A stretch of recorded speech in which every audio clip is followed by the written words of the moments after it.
From atop the battlements of Castle Curmudgeon, where on this 8th of June we wish everyone a happy World Oceans Day, a happy World Brain Tumor Day, which seems like a weird thing to have a day for, but whatever, and to our friends on Pitcairn Island, a very happy Bounty Day. Good evening, Mr. and Mrs. America and all ships at sea. Welcome to the Blast Radius. Glad to have you with us. Here is your golden age of Western civilization news roundup for the week ending 6 June 2025, or if you prefer, D-Day plus 29,587. Dateline Boise, Monday 2 June. In this week's Pride Month update, there is no pride in Boise. Rainbow Casey has struck out. Or should we say Mighty Gacy? I don't know, we're still kicking that one around. Hell with it, probably doesn't matter. So the folks at Boise Pride, they had some pretty ambitious plans for this year's extravaganza of gay, or extravaganza, if you will, and they were gonna kick it off with something called the Pride Season Kickoff, which I guess stands to reason, but do you notice how they try to shift the goalposts just a few inches each time? Not Pride Month, they say, but Pride Season, because let's face it, a month just isn't long enough. Straight people need more time than that to fully display, well, to live out, really, just how much they love to celebrate other people's weird, freaky sex lives. At least that's what the guys at Boise Pride Parade thought when they planned this big Pride Season kickoff shindig, and they booked the venue and all the musical acts and priced the tickets at a very reasonable $25 general admission, $60 for the full VIP experience. What extra perks do you get with the VIP ticket? Don't think I want to know, but I'm sure it's very gay indeed. Here, let's hear it from Boise Pride themselves, quoting here from the press release that they put out back in the optimistic, heady days in the middle of last month. Quote, "Our Pride Season kickoff is more than just an event. It's a joyful statement of love, resilience, and belonging. Come together with friends, family, and allies as we honor the past, celebrate the present, and look forward to the future of LGBTQ+ pride in our community. Let's kick off Pride Season together in the biggest, boldest, most beautiful way possible." End quote. Now, the standard narrative around the decline and fall of Pride Month has been that companies are a bit more reticent than they used to be to sponsor these events, and there's a fear of supposed reprisals or retribution from the notoriously homophobic Donald Trump administration, but Boise Pride, to their credit, they are not making either of those claims. It sounds like the sponsorships were pretty much in line with what they expected, and they don't seem to have any concerns about any right-wing backlash, and according to them, and here's the crucial part, the online enthusiasm for this event was through the roof on social media, so they thought it would be a fairly simple matter, selling all of the tickets, but then they put the tickets on sale, and nobody bought them. Like, literally nobody.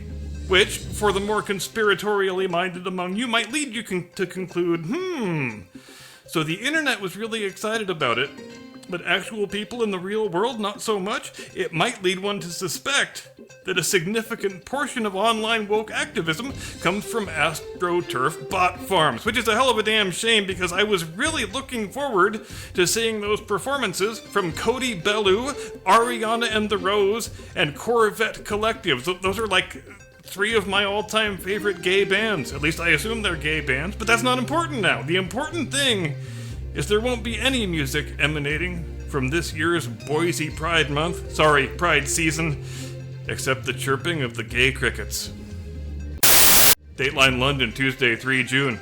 Well, if you needed any more convincing that the United Kingdom really does have Islamic blasphemy laws now, the proof smacked you directly in the face earlier this week with the news that Hamit Koskun, a Turkish-born Armenian Kurdish atheist and naturalized British subject, did you get all that? Because I'm not repeating it, has been convicted of an actual criminal offense for burning a Quran during a protest outside the Turkish consulate in February. In the post-Orwellian nightmare hellscape that 21st century British criminal justice has become, this is what they call a religiously aggravated public order offense. And yeah, when your criminal code contains phrases like that, it's safe to say you've blown right past Orwellian straight to post-Orwellian. Orwell just wasn't all that imaginative. Now, we know the whole concept of hate crimes is stupid and intellectually indefensible on its face to begin with, and especially so in murder cases, because it makes the victim's life have varying degrees of value according to the supposed thoughts that are inside the head of the criminal. But this is a whole newer and, quite frankly, stupider category of hate crime, because in this case, It requires the judge to conclude that Mr. Koskun set the Quran alight not because he hates Islam, but because he specifically hates Muslims. Yes, apparently this is a real distinction in British law. If you burn a Quran because you hate Islam, that's totally cool. But if you burn it because you hate the followers of Islam, that's a hate crime, buddy. And the best part is, none of this had anything to do with Britain or the British. It was, in fact, a protest against the policies of the Turkish government. And judging by the fact that this guy is an Armenian Kurdish atheist, we can probably fairly safely assume what his set of grievances and motivations are. Now, was anyone actually harmed during these events in question? Well, yes, but it was Mr. Koskun himself, as you might reasonably expect, since Muslims don't have a very strong track record of acting like civilized people when Qurans start getting set alight. So he burns the Quran, some dude immediately tries to stab him to death, because of course he does, and they both get arrested. Now, will the attempted murderer receive any jail time? Well, of course he won't, because he was only charged with simple assault. He will, in all likelihood, only receive a fine, and it will, in all likelihood, be less than the £336 fine that Mr. Koskun was assessed. And will it occur to anyone in the British government that their laws and their selective enforcement thereof create a lot of implicit moral equivalences that Western liberal democracies would generally do well to avoid? Will anyone in Whitehall have a light bulb epiphany moment where they realize, maybe we probably ought not to make destroying a book an equivalent offense to trying to kill another man with a knife? No, it will not. Dateline Atlanta, Wednesday, 4 June. CNN's long inexorable slide into irrelevance continues apace, as the latest Nielsen ratings indicate the notorious discredited fake news sludge factory was only able to average 374,000 total viewers in prime time last week, and approximately 350,000 of those were homeless drunks in empty bus terminals. And bear in mind, this is after they already did quite a bit of house cleaning over the last year and a half or so. They got rid of some of the guys who were seen as the most hate-filled partisan bomb throwers, your Jim Acostas and your Brian Stelters and so on. Brian Stelter, whom they've recently brought back as a part-time contributor, so maybe they don't care about those ratings all that much after all. The point being, they pulled these guys out of their nightly primetime slots, replaced them with a succession of scowling, square-jawed females, which is weird, but it's beside the point right now. But it had to have been done with a mind to arresting this slide in the ratings that has been ongoing for quite some time now, and it even was ongoing during a presidential election year involving Donald Trump, which is a real achievement. It should be impossible for those ratings to go down in a year like that, but they went down anyway, and they continue to go down. And you want to know why? Because if you're looking for a fitting metaphor, we are already in rearranging the deck chairs on the Titanic territory, or changing the color of the lipstick you're putting on the pig, which is to say, it doesn't matter what kind of damage control strategies you try to put in place, because CNN is a ruined brand. Whatever public trust and consumer loyalty the brand used to enjoy, it's well and truly gone now. It's been over a decade now since CNN decided to abandon all pretense toward objectivity and journalistic rigor and go down the road of being a transcription service for the Democrat Party and the federal administrative state, while wearing the brand identity of a formerly kind of semi-reputable news organization as a hollowed-out skin suit. And when you do that with your brand, you can't ever undo it. There is no world where you can just realize your mistake, throw the car in reverse, and return your brand to being what it once was. Even if you did change your ways, even if you did start doing honest, rigorous journalism, it wouldn't matter, because nobody would watch anyway. In a different sector of the entertainment industry, and make no mistake, CNN is an entertainment product, this is the same sort of regrettable lesson currently being learned by Disney Marvel and Disney Star Wars. Once in a while, they each manage to turn out something that isn't total unwatchable trash, and it doesn't matter because nobody watches, because those are ruined brands. When I've watched your last 10 products in a row, and they were all woke, identitarian dog shit, why the hell would I watch number 11? Spoiler alert, I wouldn't. And here's what these people don't understand.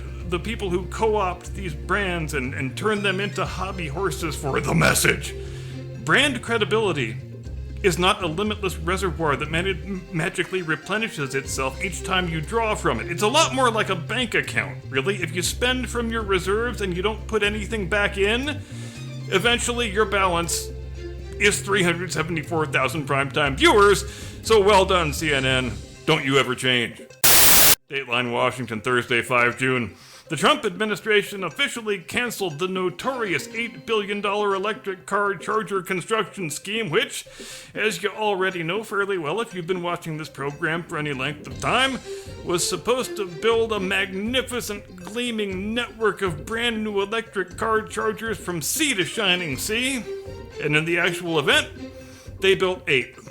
So the next time someone comes up on you and tries to say Mayor Pete Buttigieg isn't a comically incompetent douchebag who's got less business in the president's cabinet than the average homeless man who lives under your local freeway overpass, I want you to throw the receipts right in that man's face, because it takes visionary leadership to build 8 electric vehicle charging stations in 4 years for $8 billion.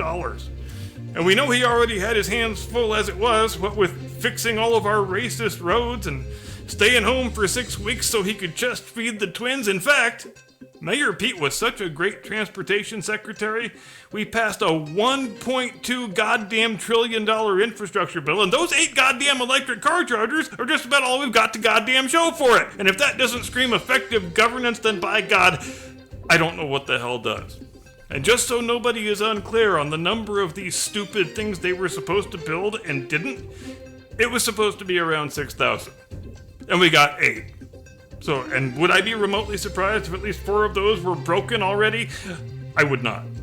And it took a gigantic set of testicles, or a crippling lack of self-awareness, one or the other, for Mayor Pete to go on Face the Nation in September of 2023, many months after the passage of the so-called infrastructure bill, and casually, almost matter-of-factly remark that he had a spot of trouble finding charging stations for his electric car on his recent family road trip.